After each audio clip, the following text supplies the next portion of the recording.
This week, we host one of our viewers' favorite shows, Ask Anything, tonight on Call with the Prairie Doc.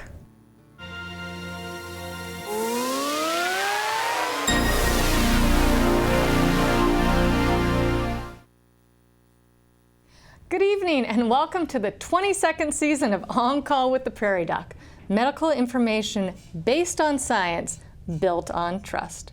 I'm Dr. Jill Kruse, your Prairie Doc host this evening. Tonight, we will be discussing our viewers' favorite topic, Ask Anything. All right, well, here in the studio with us, we have Dr. Arna Mora from Sioux Falls Family Medicine Residency and Dr. Samantha Darnall-Werlinger from Sanford Health in Watertown. Hello. So thank you both for coming here. We had a really fun time talking with our Prairie Doc assistants before the show, despite it being finals week for them. They all were very... I know that. Yeah. So they are at the end of the year, but such a good learning opportunity. They took a study break to spend an hour with us. So. I love it. Yes. So would you ladies tell us a little bit about yourself, Dr. Mora? Sure. So I'm Dr. Mora. I'm a third-year family medicine resident at the Sioux Falls Family Medicine Residency there.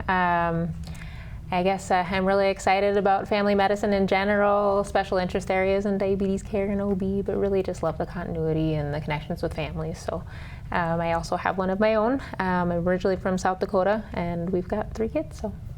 Excellent. And Dr. Darnall-Werlinger, you are well familiar in the Brookings community. Yep, born and raised here, spent a lot of time out in the various parts of the world doing training, now been back in South Dakota doing the same family medicine residency in Sioux Falls, proud to see another one. And then I've been up in Watertown for the past 2.5 years doing family med, OB up there, and thriving, busy but thriving. Excellent. Well, Ask Anything is such a good show for family medicine because we get asked everything every day. So, and guess what? We're already getting questions coming in from viewers. So why don't we jump in and get started for our last live call-in show of the season. So if you got those burning questions, ask now or hold your peace until next fall. So. A caller from Sioux Falls came and said they're having bursitis in their knee. They're using Omega and was wondering if there is a good prescription for, assuming using the Omega like fatty acids, or are there any better fixes for bursitis of the knee? Interesting. Yes. I guess I'm not... I don't normally talk about omegas for bursitis in particular, but I do love omega-3 fatty acids for things like, yes, I suppose joints, but also things like cholesterol, hair, skin, nails. They all kind of benefit from that too. In terms of the bursitis aspect, the best thing to do is don't re-injure the area. Please don't be crawling around. If it's on your knee, don't be crawling around. Try to avoid hitting it on things. NSAIDs, which like ibuprofen or things like that, please make sure to consult with your physician before you take meds. But those are going to be your best option. You may at some point need it drained, but that's pretty rare that you have to drain those. But just please avoid trauma to the area again. It will just continue to get it inflamed. Can you explain to our viewers, what is bursitis? Bursa are really cool little sacs of fluid that sit kind of underneath the tendon above the bone, so they don't rub on one another, but they can have trauma or infection, and then the itis portion of the bursa is the inflammation portion of it. So bursitis is the inflammation of that small sac of fluid in the front of the joint. Yeah, so very important. Anytime there's an itis in it, it means something's irritated and in pain. All right. Well, tonight we invite you, our audience, to submit or call in with your medical questions about anything. Your name will remain anonymous. Our viewers can contact us 3 ways. Call 1-888-376-6225, send an email to ask@prairiedoc.org, or message us on our Prairie Doc Facebook page. We will work to answer as many of your questions as possible during this episode. Sometimes we receive more questions than we can cover, and we apologize if we do not get to your question. To encourage you to ask early, all questions asked in the first 20 minutes of our show will be entered into a drawing for our newest Prairie Doc publication. The winner will be announced at the end of this program. Your question will remain anonymous, but please provide contact information when you submit your question. So here we go. We've got more questions. Let's keep going. So from the email, a viewer says, could you talk about different treatments for Parkinson's? I had a friend who was recently diagnosed. So, Dr. Mora, have you run into many patients with Parkinson's? There's been a few. I think the biggest thing that I have found with Parkinson's disease, or really any form of like dementia or degenerative condition, is trying to identify it early so that we can get you those referrals. There are a lot of new medications that they have been coming out with for things that can help with symptoms primarily, maybe slow that progression, but that's essentially what I would have to say is to visit with your doctor about that. Yep, so start with your family practice doctor. They'll probably refer you to a neurologist or someone who is kind of specializing in those movement disorders. So lots of different medications, but with medicine, it's never a one-size-fits-all. You got to find the right medicine for that particular patient. So sorry to hear about their friend, because it's a life-changing diagnosis. But like you said, with newer medications, it can be something that can become more manageable. So, good. All right, well, let's keep asking questions here because more are coming in, and I want to hit as many as possible in our last show. So, caller asks, is there any value of taking, I'm thinking they're saying the Persevision supplements for eyes? I know I see a lot of patients on Persevision. I do too. I just had one the other day, and I guess anecdotally, I do see people that benefit from it. I guess I've not updated myself on the most current studies on it, but I do have, and I see a lot of notes from optometrists that do say that too. So as long as it's not a contraindication with any of the other medications, I do have a lot of patients that benefit from it and see it a lot. No pun intended. The only thing that I would add to that, there are a couple of them out there. The studies that they initially did with regards to trying to help have some benefit were for things like macular degeneration. And then the AREDS formula did have a higher vitamin A, which was associated with increased risk of lung cancer. So the AREDS 2 is probably the one that you'd want. Okay. All right. Excellent. Well, next viewer says, what causes low blood pressure? We talk about high blood pressure all the time, but low. Yes, yeah, we see this a lot, at least I do. Particularly young women tend to run a little bit lower. We don't know who the writers are, but I do see that a lot. I'd say the number one thing that I see that causes low blood pressure is dehydration.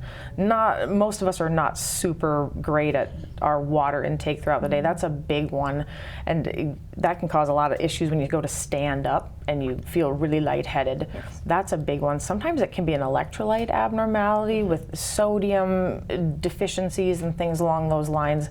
And sometimes some of us just run lower naturally too. You ladies probably have other things that you can contribute to. Well, yeah, so I mean, the biggest thing is how low is it? Are you having symptoms with it? Because some people can run a little bit lower and feel fine, while others might feel very lightheaded, dizzy, nauseous.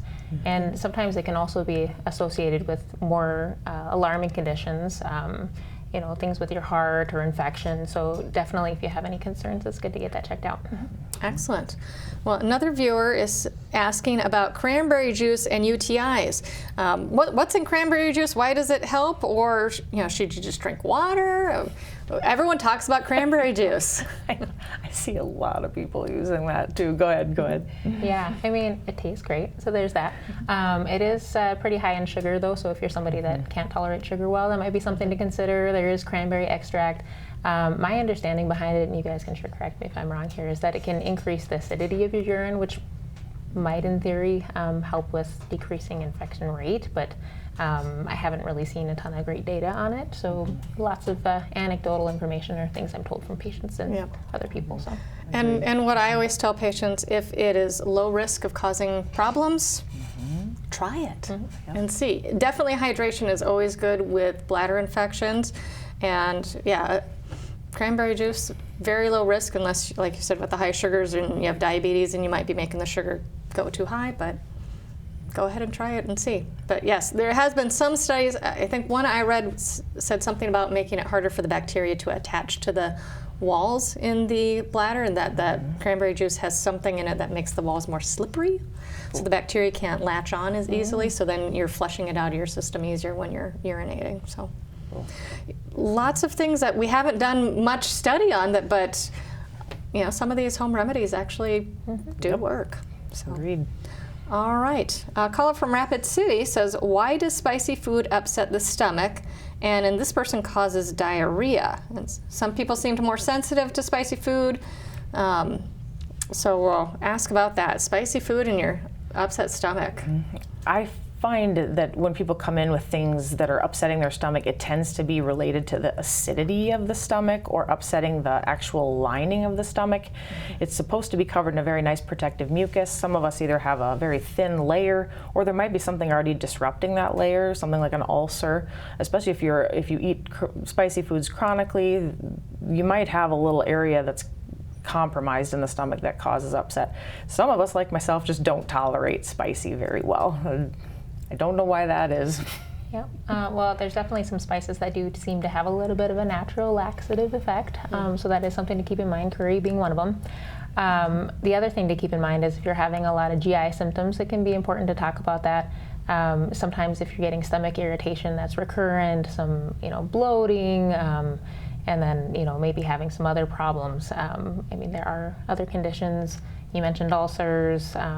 There's actually a bug called H. pylori that can be in your stomach that is a pretty hard one to get rid of, that can increase your rate of things like ulcers and even stomach cancer if left untreated. So important to talk about. Okay, excellent. Caller asks, what procedure is done to take a mass off an adrenal gland? So this is one where we'd want a surgeon.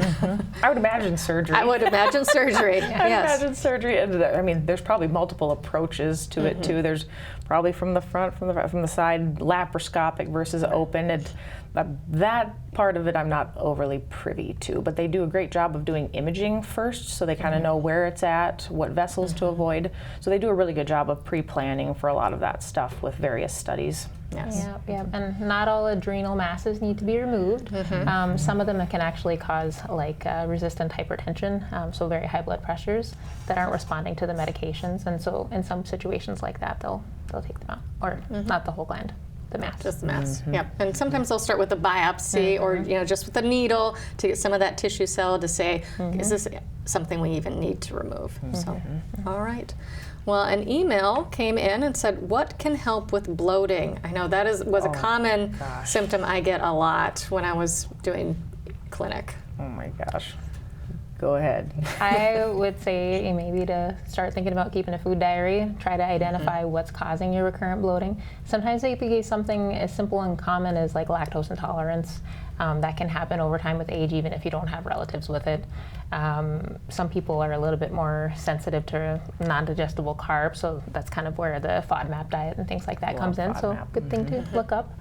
Any other tips? I find people eat way too fast too, so please, you should take about 20 minutes to eat your full meal. But most of us would be appalled knowing that we'd take about 3 to 5 minutes to eat. So put your utensil down between bites, finish, take a sip of water, have a chat, just slow down, because I think we eat a lot more air than what we think. And and again, it might be something else going on too that could be more insidious. So don't just brush those symptoms off to the side. Bring them up to your physician and make sure that we get them addressed appropriately. Excellent. All right. Well, what is the best diet? They're asking. Keto, paleo, gluten-free. Do I need to live on acai berries and buttered coffee? I love it. That's great. I dislike all of that. I dislike all of it. Well balanced, moderation. Well balanced, moderate. If you're going to track calories, I want it to be for learning experience, to know this one's very heavy in sugar, very heavy in fat, high caloric content. That it's a learning curve. But and if it has the word diet in it, it's not sustainable. It's not sustainable. So I think that we're all nodding that I don't love the thought of any of them. Healthy lifestyle, healthy eating habits. Not diet. Diet implies that you're restricting yourself from something, so or that there's good foods and bad foods. It's what can you eat that is well-rounded. Agreed. Yeah. That's good. All right. Well, increasingly, people are choosing hospice care at the end of life. Hospice care focuses on the care, comfort, and quality of life of a person with a serious illness who is approaching the end of life. Prairie Doc reporter Sam Schauer spoke to the manager of the Doherty Hospice House to share their goals for a patient's final journey. The Doherty Hospice House has been in Sioux Falls for over 15 years, and manager Kathy Kellogg has been there since its construction. Its main purpose is to house patients who are living their last 30 days of life. So we take quite a few people from the hospital in the intensive care situations, or patients that are in the hospital maybe with a cancer diagnosis where there's no longer treatment and maybe their family's not able to care for them at home, so they can make the choice to come here to the hospice house. Kellogg says a referral isn't needed if a patient decides to come to the hospice house. She also says patients are assisted with any care they require. Once they come to the hospice house, no matter what their care needs are, they do not have to go back to the hospital. You know, we do things like running narcotic drips, doing difficult dressing changes, wound care. Those sort of things are all managed by expert RNs and our aides, and so it all can be taken care of right here at the hospice house. When patients come to the Doherty Hospice House, they arrive to a 2-suite room with a bedroom and a family room. Kellogg says people can come and go from the rooms as much as they want. And she says the staff focuses on what the patient's goals are and intensively care for them. So we intensively care about what it is that the patient and family want, because they're always going to remember this final journey. And so we really want to ensure that what's important to them, that we're able to provide that. Kellogg says the Doherty Hospice House is meant for patients and family members to be connected again, and not have family members focus on being caregivers.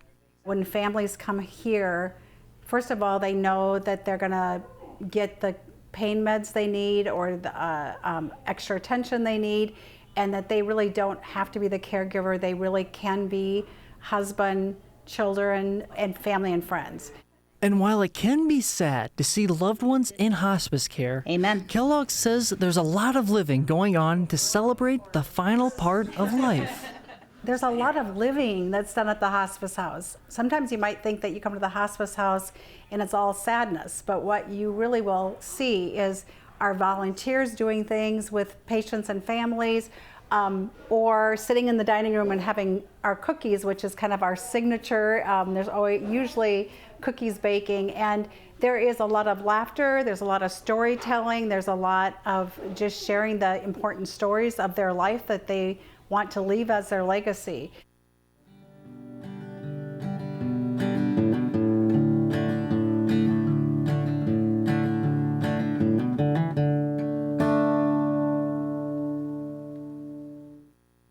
Well, I think we need to talk about Hospice House and how it cares for the whole family, not just the patient. Have you had patients that have used the Doherty Hospice House? I know I have, and it's been a wonderful experience for them. Yeah, absolutely. In residency, we have patients that utilize the Doherty House, and the patient may go straight from the hospital to the Doherty House, or from other situations, just living at home, nursing home.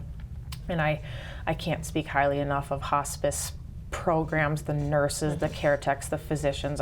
Please do not underutilize those folks. It's an end of life journey. Makes it so much easier with people that know how to care for you and mitigate your symptoms.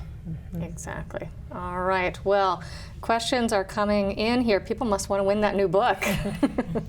It is a great book, by the way. Good. A caller calls in and said they had a lacunar stroke, and they wanted to know, is that different than a regular stroke? What does lacunar mean? Why is it on there? I'm guessing they read their radiology report. Yes, absolutely. And sometimes having access to your reports can be a little bit scary, which we want you to have your information, but make sure that you are listening to the interpretation from the person that ordered it, firstly. Secondly, Strokes, there's a couple kinds, but this one may be something that's called an ischemic stroke, or the area of the brain didn't get enough blood for a period of time. And that can happen anywhere in the brain, and depending on where it is, it manifests a little bit differently. Some people in certain areas can't speak correctly, or they have paralysis or numbness, tingling. Sometimes it can even be balance. It kind of depends on where you're affected, but very similarly, we treat stroke very assertively with medications, neurologists, physical therapy. Do you ladies have something else to add? That's a really broad nutshell, but... Yeah, and I would definitely say putting people on medications to lower the cholesterol, putting like aspirin, Plavix, different blood thinners, helps reduce the risk of that happening again. Because we definitely don't want a second stroke. Agreed. All right. From an email, a patient called in asking about the different types of blood pressure medications. I don't think we can give all the names or explain how each of them work, but can you talk about kind of the general classes of medications we have for blood pressure? Sure. So essentially we have things like calcium channel blockers, which might help like relax those blood vessels, versus things like what we call ACE inhibitors and ARBs, and those medications are also used not only for blood pressure, but sometimes for things like kidney protection, and that can be related to high blood pressure, as well as things like diabetes, other things that might stress the kidneys. So kind of on the same note as that stroke there, it's really important to get your blood pressure screened. Those healthcare maintenance visits are extremely helpful, and have helped a lot of people. Often people with high blood pressure don't even have symptoms. So getting those screens, and then usually your care provider will help you choose the right medication that would be most beneficial for your risks. Yeah. So. I know when I was always picking, I tried to pick something that had, if there was something else that it would help with, like the diabetes, I want to pick something with an ACE or an ARB because that helps protect the kidneys from the diabetes as well as lower the blood pressure. If they have too much fluid in their ankles, I might pick a diuretic, so you're going to lose a little bit of extra fluid, and that will help with your blood pressure. Or beta blockers for AFib. Yes, if you've got SVT, exactly, when your heart goes too fast. If you have a fast heart rate or AFib, you're going to want a beta blocker. So all sorts of different medications. And then there's some medications that really aren't used for blood pressure but lower it too, like some of the prostate medications. Flomax. So like Flomax, that will lower blood pressure a little bit. So there's lots of different medications, and we kind of pick and choose based on who's in front of us and what other health problems they have, and if we can kill two birds with one stone, I'm all for that. Well said. So, excellent. Well, more questions coming in. Caller asks, what causes earwax? Why do we have it, and how do we get rid of it? Yeah, so first, if you have earwax, just leave it alone, okay? If it's getting to be too much where it's actually impairing hearing or making your ear uncomfortable, increasing some dizziness, that can be removed in a doctor's office. There are some over-the-counter things like Debrox drops and stuff, but just a little bit of earwax, most people have, a fair amount there. It helps protect your ear. And please don't stick anything inside your ear, okay? You can cause damage to that eardrum there, and it will not feel good. Okay. Yeah, there are little hair cells inside the ear canal that do a great job of sweeping out debris and excess earwax. So they will do the job on their own. I couldn't agree more. Please don't stick Q-tips, especially in your ear. You almost push it further back, and even when you come in, it does make it actually harder for us to remove for you. So just, your hearing is very important, so just keep everything out of your ear canal. Exactly. All right. So a viewer asks, how do sports drinks with lots of sodium hydrate you? Because we say don't drink salt water. How's that gonna? But yes, so these sports drinks, they have lots of electrolytes, the sodium, potassium. So how can you hydrate with something that? That's a really fun question. That harkens back to physiology back in our early med school days. But the idea of probably, I'd say majority of the part, correct me if y'all have a better way to think about this, but you absorb the sodium through your stomach, through your small intestine and your duodenum, and that actually draws more water in, like from outside of your body, and plus you're also taking the volume from the liquid itself, so it kind of pulls the fluid in instead of allowing you to urinate out a whole bunch of extra fluid. It sounds so counterintuitive when you say that. Do you have a better way to explain it? I guess the easiest way I was taught is that water follows the sodium. Yeah, there you go. So when you absorb it, water will follow. That being said, again, going back to the high blood pressure thing, too much salt might also mess with your fluid shifts and cause your blood pressure to be high too. Yeah, so the kidneys are amazing. They're cool. Very amazing. And again, the sugar content in many, many sports drinks is astronomical. So just be very cautious with, I know they say push the fluids, especially if you're ill, but be very cautious with how much sugar is in those drinks. They can actually make diarrhea a little bit worse because, again, the water follows the sugar, and that includes out into your colon, worsening diarrhea. So be very cautious with the sugar content. All right. So a viewer says, should I add weight training to my exercise routine now that I am over 40? Please do. Absolutely. Please do. A lot of us are pretty good about walking and doing things with our leg. We do that all the time, but we tend to neglect our upper body, and I feel like when we fall in particular, that's where we catch ourselves, and you end up with breaks in the various parts of the upper extremity there.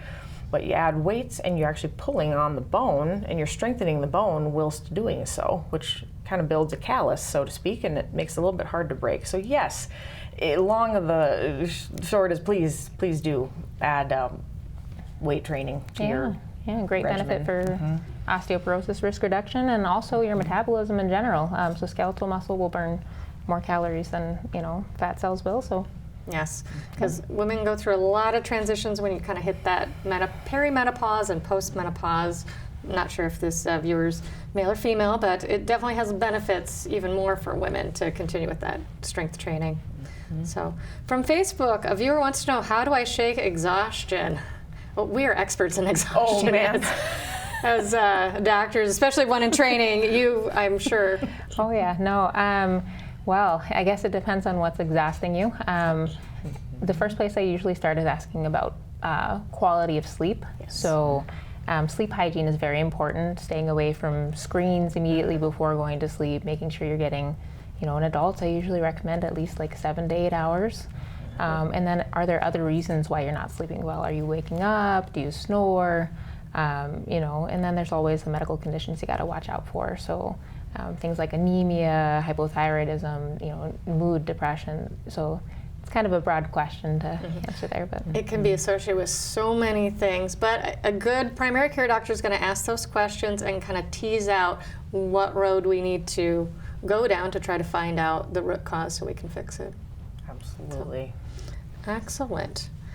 Well, a viewer says they are calling about geographic tongue and wonder what it is. Oh, good question. Oh, that's cool. One of the ear, nose, and throat docs up in Watertown gets messages from me all the time about interesting looking tongues. Thank you, Dr. Mansell, because they can be very interesting looking, and sometimes and what geographic tongue is, for anybody wondering, it's kind of can be an abnormal pattern on the surface of the tongue, and it's really interesting sometimes.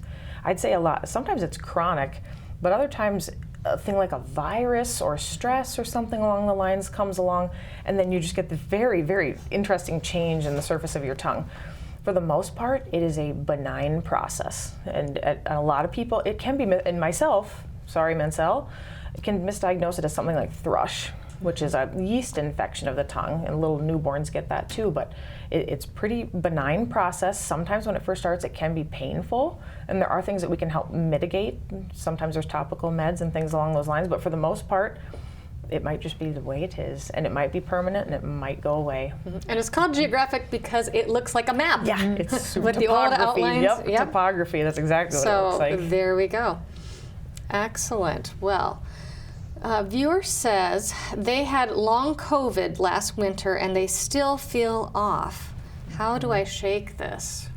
That is a hard one. Long COVID has been very frustrating for everyone to deal with. Yeah. So there's actually multiple studies that they're working on right now in terms of trying to understand and treat long COVID. So things that you can do, definitely talk to your doctor about it, because sometimes it's not just fatigue. Sometimes that shortness of breath could have been, something like fibrosis of the lung. So there's a lot of things that can happen. But trying your best to stay hydrated, have healthy habits, get your rest that you need. Sometimes you might even need adjustments to things, or like for kids, do they need a little bit of extra tutoring or something else to try to help compensate for that fatigue or difficulty concentrating. So. Yeah, I see a lot of that too, and it's really unfortunate, especially in a person that's been doing really well and then is affected by the COVID infection and then has long-standing complications from it. And we see everything from heart issues, lung, and I do see a lot of fog, a lot of fatigue, new onset sleep apnea. It's really profound, folks. So continue to advocate for yourself, and we'll continue to work together with you to see if we can mitigate your symptoms. But that breaks my heart to hear that. Yep. And it's something that we're all kind of learning together at this point. Like I said, there's studies being done, a lot more questions than answers at this point. But anything that you can optimize and treat, like if there's a new sleep apnea, treating that definitely can help. So, all right. Well, one pillar of Prairie Doc programming is education. Our mission includes a partnership with South Dakota State University pre-med and pre-PA students. These Prairie Doc assistants provide support to on-call each week. In turn, these assistants get to learn from all of the health professionals and hosts that join our show. Seniors Tanner Smith and Kaylee Crowell join the Prairie Doc assistants their freshman year and share how their experiences have helped them and many others with applying and getting in to medical school and PA school. The Prairie Doc assistantship is a group of about 12 to 15 students. We get to interview physicians from all over the area, different specialties, for about an hour, asking questions about their specialties, what their day-to-day looks like, just kind of their life balance and everything that kind of involves that. And then while the physician goes on to the live show, a couple assistants go back into the phone studio, and so we get to answer phones from live callers and just pass on those questions to the physician, so then they're able to answer those questions. We're lucky we get kind of a wide variety of physicians, so I know this ranges from like family med docs to all the way to like thoracic surgeons. We do applications every year for freshman and sophomore pre-med and pre-physician assistant students, and through that application process they fill out an application, answer some questions, and then we also do an interview process, and then we have to narrow down from that group. Once they join, they're able to be in it until they graduate SDSU or decide to move on to something different. It's limited to a few students, but in that way we ensure that we get very high caliber, very motivated students who want to pursue a career in medicine. A huge part of the mission of the group is to kind of upkeep community service and show a devotion to community service, and that's a very important competency to have as a student applying to a professional school. So we have been doing that. In years past, we've done volunteering with the Boys and Girls Club, we've done volunteering with schools down on Flandreau, but currently we're doing volunteering with the South Dakota Children's Museum. Medical schools, they look at your application kind of holistically and get to see all those experiences you have. So this is something that definitely puts your leg up just a little bit. Even applying around here in the region during interviews, I've been asked questions by physicians who know about the program and know about the opportunities and stuff, and they were really intrigued about the student involvement with On Call with the Prairie Doc. I know a bunch of upperclassmen that when I was a freshman, they kind of guided me through the application process and just kind of ways to start looking at how to apply and put yourself a little apart from other people. We can help each other out with applications or questions on MCATs, like upperclassmen helping underclassmen. So there's just so many different connections that have been made, and I think that those have been the most valuable and most useful to me.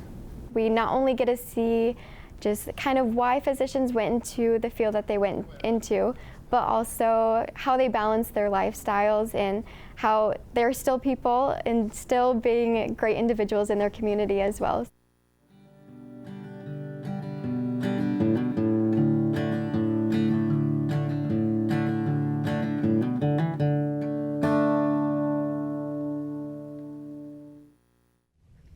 Dr. Rick Holm founded this group for pre-med students to help share his mission of providing truthful information to all of the South Dakota communities. And his ideas help send many Prairie Doc assistants to medical school and PA school. And I've just loved watching these kids grow up. So, well, let's get back to questions. We've got some really good ones. A caller from Aurora wonders if there are bubbles in your urine, is that something serious? Well, bubbles in your urine might indicate that there's some more protein in there, and that could be associated with things like infection, chronic kidney disease. So if it's new or it's bothering you, you might have other symptoms with it. Something to get looked at. And easy to test with just a urinalysis, where they look at things under the microscope and test for that protein or sugar or other things. All right. Well, for the past 4 years, around the same time, the potassium level has dropped in this patient.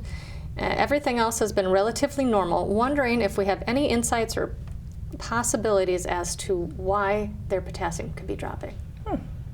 Well, and it kind of goes, how far are we talking? I mean, and every lab has a little bit different range of normal electrolyte levels, so it kind of depends on the lab or the clinic that you're seeing to the hospital.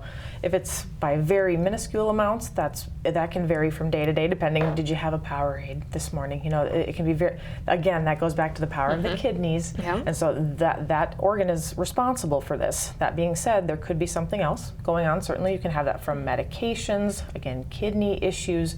There could be, it might be something totally normal physiologically, and it could be something that's something to look into. And I just tell people, be very careful with the amount of protein that you add. Please talk to us about if you're gonna take some extra protein or eat a ton of bananas per day. There's a lot in there, so just be careful with that. But this can be something serious depending on the amount it's dropping versus something very normal and physiologic. Exactly. All right. Well, another caller has a very interesting question, talking about food deserts on reservations and how that impacts overall health. Do you want to explain what a food desert is in the first place? Yeah. So a food desert is a place that you live where you don't have access to what you might find in a regular grocery store. That means usually not having access to like fresh fruits and vegetables, you know, meat, basic things. And that can be more prevalent in our rural communities. They might have to drive an hour to a grocery store, maybe more. And there are some places on the reservation that are actually working on that a little bit. For example, I have a nephew, Matthew Wilson, that's actually been working with a program there, and then also with, I believe it's Sioux that's doing like mobile farmers markets and working on teaching people like more like the gardening and like food gathering and things like that, and trying to find creative solutions on how do we overcome a problem that's pretty common here. Excellent. Well, I think that's wonderful, because in those food deserts, then those people are more dependent on packaged food, processed food, lots of preservatives, lots of salt in that food, and that definitely can impact health. So, all right. Well, from an email, a viewer says, I'm a 63-year-old male with a resting heart rate of 48 beats per minute. According to my Apple Watch, my heart rate drops to as low as 36 during sleep at night. I feel fine, but Apple alerted me to get my doctor's opinion. May I have your opinions, doctors? Thank you, Apple. Yes. Thank you for the visit. So we were kind of talking about lower blood pressure earlier. This kind of harkens back to that topic, where some people rest very, very low, and it goes back, are you symptomatic? Are you lightheaded? Are you short of breath? Are you passing out when you're standing up? This might be very normal for you. If you're a healthy, active 63-year-old, you might just have a low heart rate because you're in really good condition. Or could this be something from medications again? Could it be something functional going on? And for it to drop that low when you're sleeping is not uncommon for you to have a lower heart rate when you're sleeping, but this really, it's pretty impressive. Yeah, it really ought to be, yes, your personal physician should weigh in. There are monitors that we use that can sit on your chest for a couple days, weeks at a time. You may need a cardiologist to weigh in at some point, but we are a very good place to start with heart rates, blood pressure issues. So please go ahead and reach right on out to your personal provider. Yeah, or even a sleep study that sometimes you can do at home. Are they having sleep apnea and pausing? What's their oxygen level doing when their heart rate's down at 36? Yep. If their oxygen's dropping, that's another problem. Excellent. So, all right. Well, from Facebook, a viewer wonders, does having pre-diabetes mean you will get diabetes? Is it a guarantee it's going to happen? So I'm going to go with no, it doesn't. And there are actually a lot of newer, exciting medications out there that can hopefully help prevent you from getting type 2 diabetes, if that's where it's headed. For example, some of the medications that we use now, both oral and injectable, are something that I'll start with in somebody that I diagnosed with prediabetes or obesity and other risk factors for developing diabetes. Yeah, so it's not a guarantee. If you take care of it and listen to those signs, you can reverse it. And take care of yourself. Take care of yourself. Use that as some fuel for your fire to really watch your intake and move. Right. A viewer is wondering, what causes ridges in fingernails? You know, I would say, which way are the ridges going? Are they up and down, or are they across? Yep. Because that could be a difference. Yeah, I've seen different deficiencies cause ridges, a lot of iron issues. I think there's even a couple vitamins that you may be short on. I think there's a couple other like developmental, fungal's huge. Yep, yeast infections of the nails. I know there's a couple other like syndromic things that present with nail abnormalities. Don't quiz me right now on them, but there are other things that that can present as well. Psoriasis can cause pitting in the nails. If you hit hit a hammer and you're going to get a ridge as it grows out. So definitely lots of things, but again, which way are the ridges going? Is it across or is it going out? So, all right, very good questions. A caller asks, what can an elderly male do to prevent having to go to the bathroom multiple times at night? Ooh, not to hear Yes. So the question is, why are you going multiple times at night? Are you chugging a gallon of water before you go to sleep?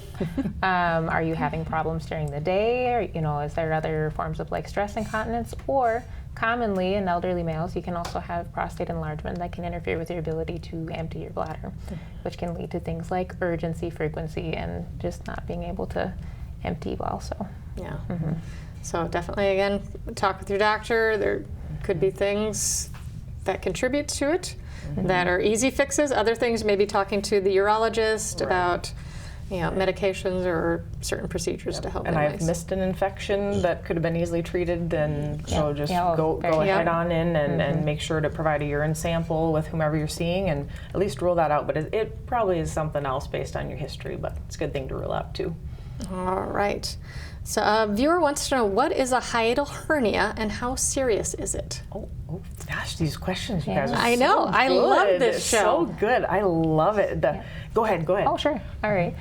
So a hiatal hernia is essentially like when your stomach follows where your esophagus is. So you've got a nice muscle called the diaphragm right underneath your lungs, and it kind of follows its way up, can increase your likelihood of things like reflux, that's difficult to manage, just discomfort with eating in general. Sometimes they're small and don't need treatment, and sometimes they can be quite large and even show up on x-ray for the chest. So. All right. Excellent. An elderly woman with a previous gallbladder surgery now has a drainage from the incision. What is the cause of that? Lots of different things. Yeah, absolutely. I suppose it depends on how far out this individual is from surgery. If it was a week ago, there could be active infection. You might be forming something called what we'd say a seroma, which is a little pocket of fluid again, right around where the suture is. It's kind of a response the body forms to try to fend off the suture technically. Or if it's a ways out, there could be something called like a fistula, if you ladies agree, which is an attachment between two surfaces that aren't supposed to be there. So it might be coming from inside of your abdomen and draining out onto your abdomen. So please visit with your surgeon, preferably. You can always start with us, absolutely, but most likely we'd recommend that you please do reach out to the surgeon as well. They might need to intervene for you. Yes, and again, if this happened, your surgery was 2 weeks ago or 2 years ago or 20 years ago, really changes what the possibilities could be going on here. So I think we have time for maybe one more question. A caller asked and said their MCH was low, so they were instructed to take iron. How soon will they be able to stop taking it, and is there any other way besides a pill? Fair enough. Yeah, mean corpuscular hemoglobin. Yeah, it depends on how low. So it kind of sounds like what you're telling me is that you might be a little anemic or iron deficient, because sometimes you can be iron deficient and your hemoglobin isn't low enough to be anemic. So it depends on how low. Some people will take an oral iron pill maybe for a couple of months and then they'll repeat it. Some people will increase iron in their diet, so that means things like red meats, green leafy vegetables, iron fortified cereals, those kinds of things. And again, that's kind of a conversation for your provider who is prescribing it. And then just also know that sometimes some people won't respond to that and need other things like iron infusions.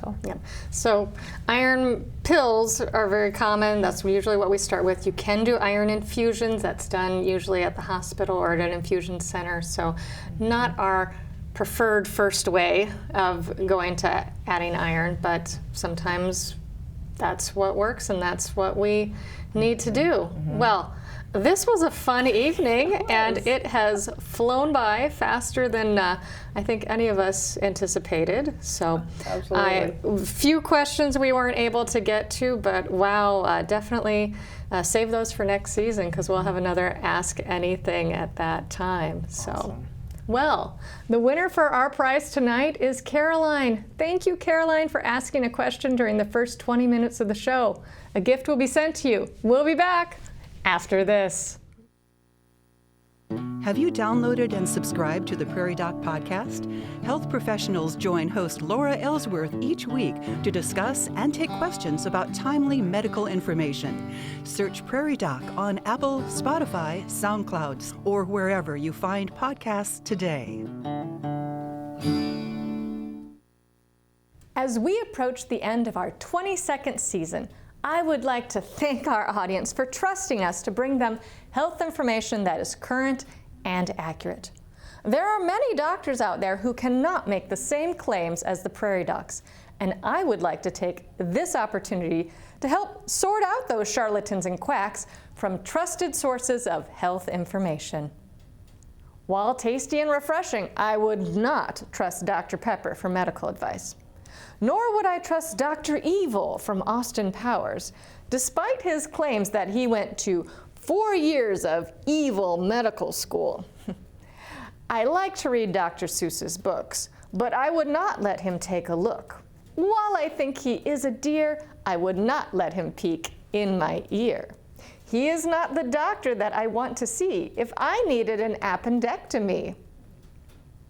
While you can trust Doc Martin and his shoes to help you look cool, I am certain he has no medical training. Doc Brown from Back to the Future is another doctor I'm not sure I would listen to, besides the fact that he likely has a PhD rather than an MD-DO degree. Can you really trust someone who would make a time machine out of a DeLorean? The Doctor from Doctor Who is someone whom his companions trust with their life. Unfortunately, a sonic screwdriver will not replace a stethoscope for making medical diagnosis. The Doctor's also been known to put those companions in grave danger from Daleks and Cybermen. Although Dr. Stephen Strange from the Marvel Universe is a legitimate doctor by training, I suspect he allowed his license and board certification to lapse when he became an Avenger. Thus, he would not be my first choice for current medical advice or treatment. Similarly, I would not let Doc Octo, a known villain from the Spider-Man series, use any of his mechanical arms to examine me. Dr. Benjamin Franklin Pierce, aka Hawkeye from MASH, was an excellent surgeon, but his treatments and techniques are decades out of date. We have come a long way in surgery and anesthesia since the Korean War. I would also trust Dr. Quinn Medicine Woman, but only if I was living back in the 1800s on the prairie. The current Prairie Docs have much more training and knowledge than she had access to at the time. As you can see, there are many doctors out there. However, when looking for medical advice, you need not only someone you can trust, but who also has the training to give you the most current and up-to-date advice. The Prairie Docs strive to answer your medical questions each week with such information. So tune in and ask anything. We are here to help you stay healthy out there with health information that is based on science and built on over 20 years of trust.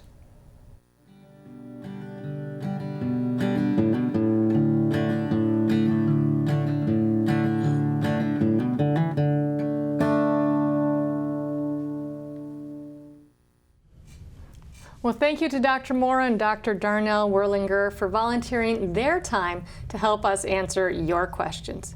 If you would like to see and hear more episodes of this program, please like and follow us on Facebook, Instagram, TikTok, and YouTube, or visit us at prairiedoc.org. Look for Prairie Doc Perspectives in your local newspaper and online. Listen to us live every Wednesday morning at 9:30 on KBRK Brookings. And be sure to look for the podcast of this program, Prairie Doc On Call, wherever podcasts can be found. From all of us here at On Call with the Prairie Doc, thanks for joining us for another episode of health information based on science, built on trust. Until next time, stay healthy out there, people.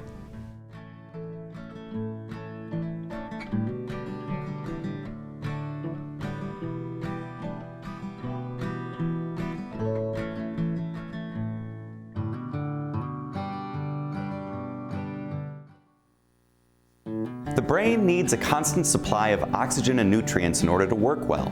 Anyone can have a stroke, but some are more at risk than others. Strokes, causes, symptoms, treatment, and types, next time on Call with the Prairie Doc. My name is Tom Dean. I'm a volunteer board member for the Healing Words Foundation. I grew up on a farm near Wessington Springs. Actually a farm that was only a few miles from where my great-grandfather homesteaded, so our family roots are deep there. I went to high school in Wessington Springs and then to Carleton College in Minnesota, and from there to medical school in Rochester, New York. Access to health services is quite limited, so the Prairie Doc activities allows people to have contact with medical professionals from a variety of disciplines. The uniqueness is the fact that it's independent, it's not associated with any of the various competing forces that sort of control health services today. It's objective, independent, and I believe reliable. I think having access to health information that people really do trust is a tremendously valuable service, and that's true whether you're in the prairies of South Dakota or the middle of New York City. For more information or to donate, head to www.prairiedoc.org or send your donations to Post Office Box 752, Brookings, South Dakota 57006. Thank you for your support.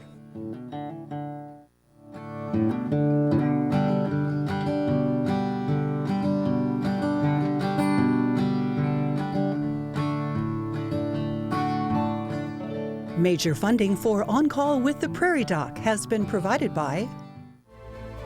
Out here, the day starts early and ends late. You don't love this land because it's easy.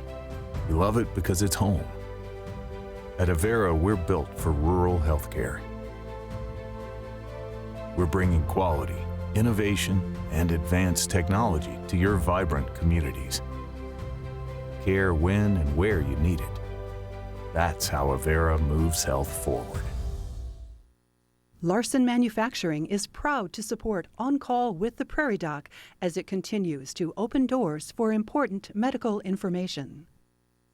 And with the ongoing support of these individuals and institutions, Brookings Health System, South Dakota Academy of Family Physicians, Ophthalmology Limited, Avera Medical Group Brookings, Avera Heart Hospital, First Bank and Trust, Dakota Allergy and Asthma, Monument Health, Dakota Dermatology, Vance Thompson Vision, Black Hills Medical Society, Brookings Madison Flandreau District Medical Society, Pierre District Medical Society, Sioux Falls District Medical Society, Yankton District Medical Society, Orthopedic Institute, Aberdeen Asthma and Allergy, South Dakota American College of Physicians, Cool Beans Coffee, Lake Poncet Sailing Academy, and Swiftel Communications.